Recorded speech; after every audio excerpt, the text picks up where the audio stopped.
상상해보세요. 오늘 회사에서 부당한 일을 당했습니다. 분명히 내 잘못이 아닙니다. 머릿속엔 이미 완벽한 반박 논리가 정리되어 있어요. 좋아, 이번엔 제대로 말한다. 심호흡을 하고 입을 열었습니다. 그런데 심장이 갑자기 미친 듯이 뛰기 시작합니다. 목소리가 떨립니다. 눈이 뜨거워집니다. 그리고 기어코 눈물이 터져버립니다. 가장 강해 보여야 할 순간에 가장 약한 모습이 튀어나온 겁니다. 억울합니다. 창피합니다. 나중에 혼자 이불 속에서 그 장면을 수백 번 되돌려보며 자책합니다. 나는 왜 이렇게 나약할까?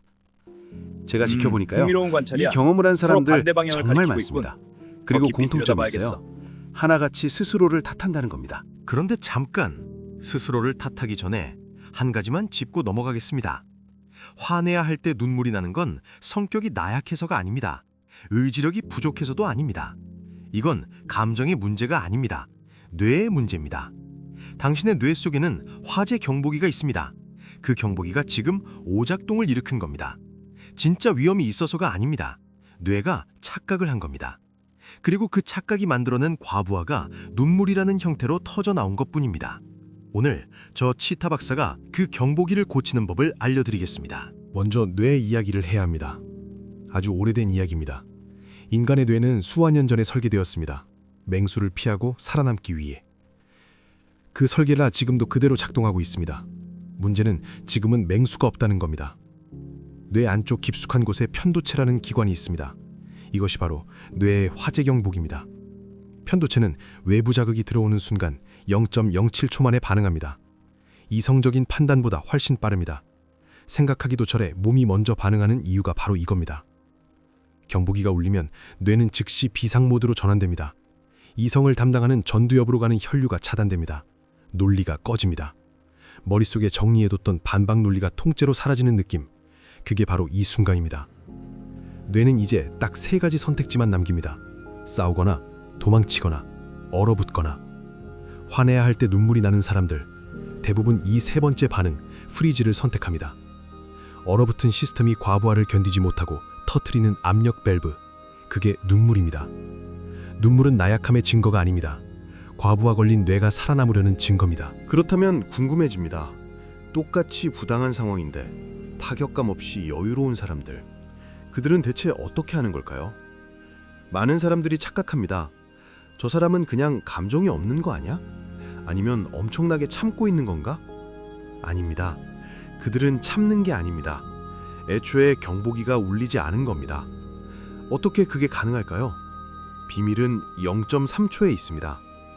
자극이 들어오는 순간 여유로운 사람의 뇌는 0.3초의 공백을 만들어냅니다. 그 0.3초 동안 전두엽이 개입합니다.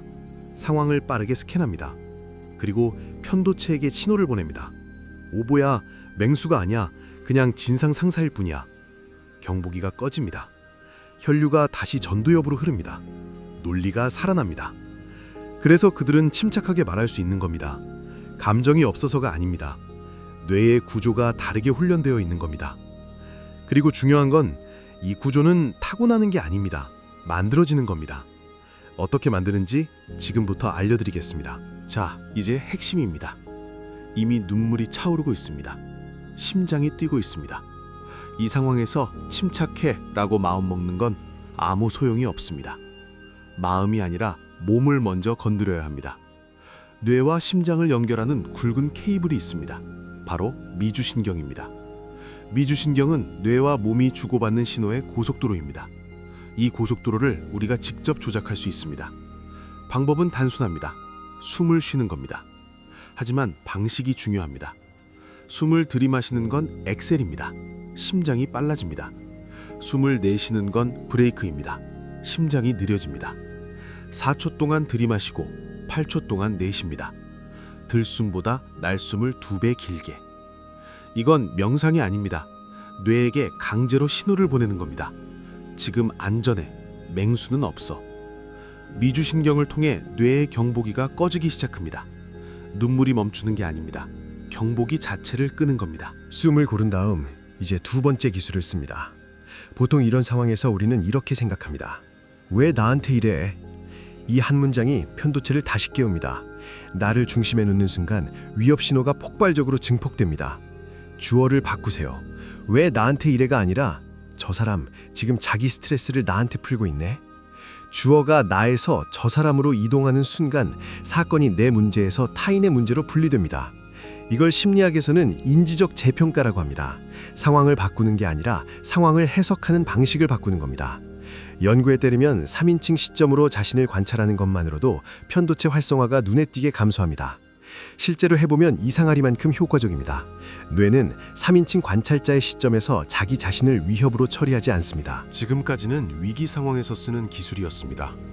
이제는 그 위기 자체를 줄이는 이야기입니다. 전두엽은 근육과 같습니다. 쓸수록 강해집니다. 그런데 문제가 있습니다.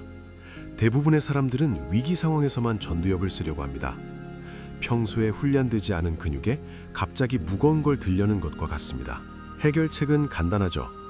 일상에서 작은 불편에 의도적으로 노출되는 겁니다. 예를 들면 이런 것들입니다. 카페에서 자리를 바꿔달라고 요청하기, 마음에 안 드는 물건을 반품하기, 모르는 사람에게 먼저 말 걸기. 사소하게 들리지만 이 작은 경험들이 쌓일수록 전두엽은 스트레스 신호를 처리하는 데 익숙해집니다. 이걸 심리학에서는 점진적 노출이라고 합니다. 작은 불편이 쌓여 뇌의 회로가 물리적으로 재배선됩니다. 다음번 위기 상황이 왔을 때 눈물 대신 논리가 먼저 나오게 됩니다. 오늘 영상의 시작으로 돌아가겠습니다. 부당한 일을 당하고 완벽하게 준비했는데 기어코 눈물이 터져버린 그 순간. 그 순간을 두고 스스로를 나약하다고 했습니다. 하지만 이제 알고 있습니다. 그건 나약함이 아니었습니다. 당신의 뇌가 당신을 지키기 위해 너무 열심히, 너무 예민하게 경계 근무를 서다가 그만 과부하가 걸린 것뿐입니다.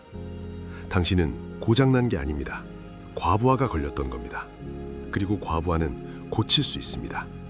이제 당신에게는 3가지 도구가 생겼습니다. 경보기가 울릴 때 쓰는 4대 8호흡, 주어를 바꾸는 3인칭 관찰자 시점, 일상에서 전두엽을 단련하는 작은 노출 훈련. 이 3가지는 뜬구름 잡는 이야기가 아닙니다. 뇌과학이 검증한 신경계 조작 기술입니다. 마지막으로 한 가지만 말씀드리겠습니다. 여유로운 사람들은 태어난 게 아닙니다. 그 사람들도 처음엔 같은 자리에 있었습니다. 뇌는 변합니다. 쓰는 대로 바뀝니다. 그게 신경 가소성입니다. 숨을 길게 내쉬고 한 발짝 물러서서 관찰하는 순간 당신도 그들처럼 무서울 정도로 고요해질 수 있습니다.